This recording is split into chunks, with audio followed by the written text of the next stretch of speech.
پیارے دوستو، آج کی اس ویڈیو میں ہم آپ کو شداد نے جو جنت بنایا تھا اس کے بارے میں بتائیں گے۔ بسم اللہ الرحمن الرحیم۔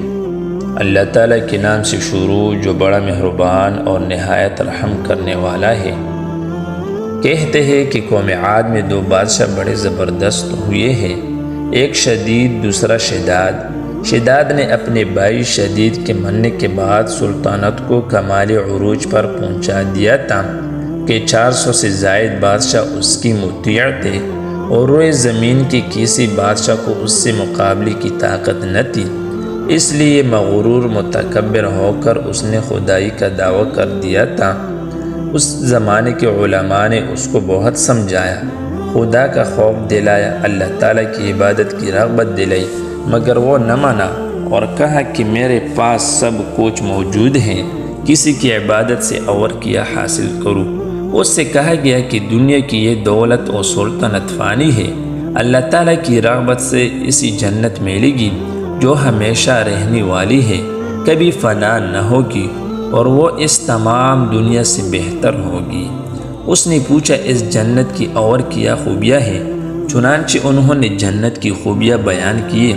اس نے کہا مجھے جنت کی ضرورت نہیں، میں تو دنیا میں ایسی جنت بنا سکتا ہوں۔ چنانچہ اس نے اپنے 100 معتبر اور فن تعمیر کے ماہرین کو جنت کی تعمیر پر مقرر کیا اور ہر ایک کے ساتھ ہزار آدمی متعین کیے اور حکم دیا کہ سونے چاندی کی کانیں تلاش کرو اور ان کی اینٹیں بناؤ، دفینے اور خزانے سب نکلوا لو، اور کوہ عدن کے قریب ایک 40 کوس مربع شہر ارم کی بنیاد ڈال دی۔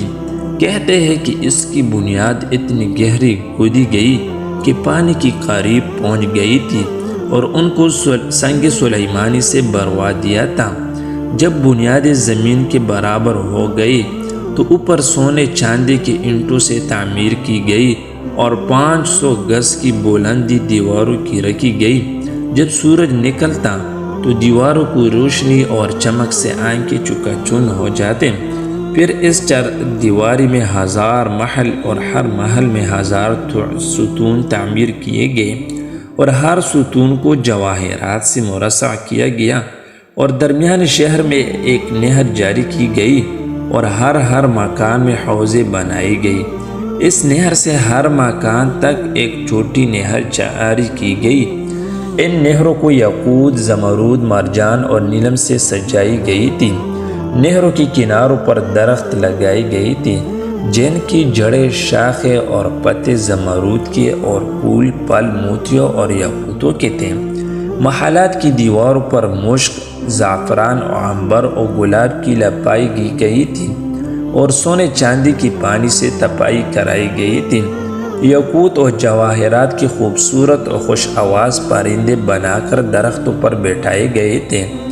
شہر کے گردا گرد سونے کے 1000 مینار تعمیر کرائے تھے جن پر حفاظتی فوجیں بیٹھائے تھے۔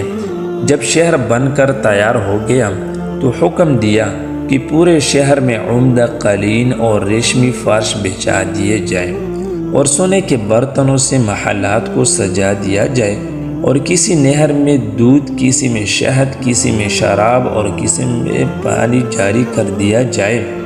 سب کو حکم دیا گیا کہ اپنے اپنے کام میں مصروف رہے اور شہر کے باشندوں کو انواع و اقسام کے پھل، عمدہ کھانے پہنچائے جائے۔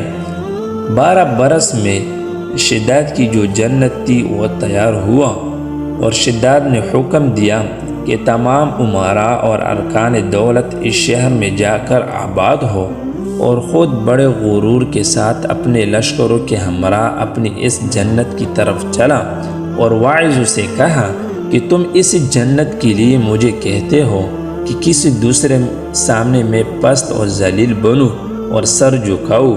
میری شان و شوکت والی جنت، میری بے نیازی اور دولت کا تم کھلی آنکھوں سے مشاہدہ کر لو۔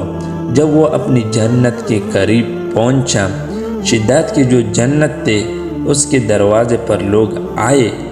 جب وہ اپنی خود ساختہ جنت کے دروازے پر پہنچا تو ایسی حالت میں کہ اس کا ایک قدم دروازے کے اندر اور ایک قدم باہر تھا، آسمان سے ایک ایسی کڑک یعنی سخت آواز آئی کہ وہ سب لوگ ہلاک ہو گئے، اور بادشاہ بھی دروازے پر گر کر مر گیا، اور اپنی بنائی ہوئی جنت کی دیدار کی حسرت بھی اپنے دل میں لے گیا۔